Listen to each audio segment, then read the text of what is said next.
السلام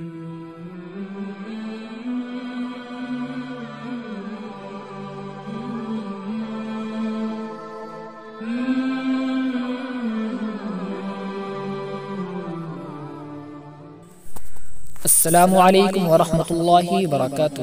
ناظرین، آپ سبھی حضرات کا ہمارے یوٹیوب چینل اسلامک سینٹر میں استقبال ہے۔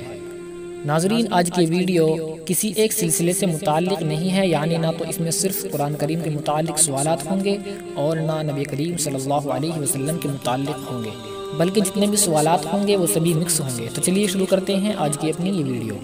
تو ناظرین، آج کی اس ویڈیو میں ہمارا سوال نمبر 1 ہے، دنیا میں سب سے پہلی طلاق کس نے کس کو دی؟ اس کا جواب ہے حضرت اسماعیل علیہ السلام نے اپنی بیوی عمارہ بنت سعید کو سب سے پہلی طلاق دی۔ سوال نمبر 2 ہے، آپ صلی اللہ علیہ وسلم کے خچر کا کیا نام تھا؟ اس کا جواب ہے دلدل۔ سوال نمبر 3 ہے، قیامت کی نشانیوں میں سے ایک نشانی حضرت مہدی کا ظہور ہے، ان کا اصل نام، ان کے والد کا نام، اور یہ بھی بتائیں کہ کیا وہ نبی ہوں گے؟ اس کا جواب ہے حضرت مہدی کا نام محمد اور والد کا نام عبداللہ ہوگا اور وہ نبی نہیں ہوں گے۔ سوال نمبر 4 ہے، مدینہ ہجرت کرنے والے سب سے پہلے صحابی کا نام بتائیں۔ اس کا جواب ہے حضرت ابو مسلمہ رضی اللہ تعالی عنہ۔ سوال نمبر 5 ہے، دجال دنیا میں کتنے دن رہے گا اور ان دنوں کی کیفیت کیا ہوگی؟ اس کا جواب ہے دجال دنیا میں 40 دن رہے گا، جن میں سے پہلا دن 1 سال کے برابر، دوسرا دن 1 ماہ کے برابر، تیسرا دن 1 ہفتے کے برابر اور باقی دن عام دنوں کے برابر ہوں گے۔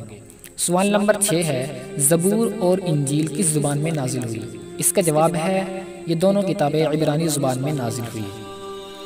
سوال نمبر 7 ہے، شہروں کی ماں کس شہر کو کہا جاتا ہے؟ اس کا جواب ہے اللہ رب العزت نے مکہ المکرمہ کو شہروں کی ماں کہا ہے۔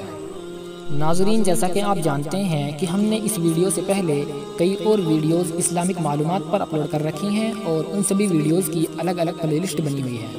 تو اگر آپ حضرات نے وہ ویڈیوز ابھی تک نہیں دیکھی، چینل کے ہوم پیج پر جائے، اس کے بعد آپ کو وہاں پر پلے لسٹ کا آپشن ملے گا، آپ وہاں سے ان ویڈیوز کو دیکھ سکتے ہیں۔ ان کا لنک آپ کو ڈسکرپشن باکس میں مل جائے گا، اگر آپ چاہیں تو ڈسکرپشن باکس میں بھی وہاں جا سکتے ہیں۔ تو ناظرین، اب ہمارا 8واں سوال ہے، قرآن کریم میں کس واحد شخص کو کنیت سے مخاطب کیا گیا ہے؟ اس کا جواب ہے ابو لہب کو اس کی کنیت سے مخاطب کیا گیا ہے۔ سوال نمبر 9 ہے، قیامت کے دن لمبی اور اونچی گردنوں والے کون ہوں گے؟ اس کا جواب ہے اذان دینے والوں کی گردنیں قیامت کے دن لمبی ہوگی۔ سوال نمبر 10 ہے، اسلام کو پرانے دور میں کس نام سے پکارا جاتا تھا؟ اس کا جواب ہے دین حنیف یا دین ابراہیم کے نام سے اسلام کو پرانے دور میں پکارا جاتا تھا۔ تو بس آج کے لیے اتنا ہی۔ اگر آپ کو یہ ویڈیو پسند آئی ہو تو ویڈیو کو لائک کریں، شیئر کریں، اور جو حضرات ہمارے چینل پر نئے ہیں ان سے گزارش ہے کہ اس چینل کو سبسکرائب کر لیں تاکہ آپ اور اسی طرح کی نئی مزید معلومات حاصل کر سکیں۔ السلام علیکم ورحمۃ اللہ۔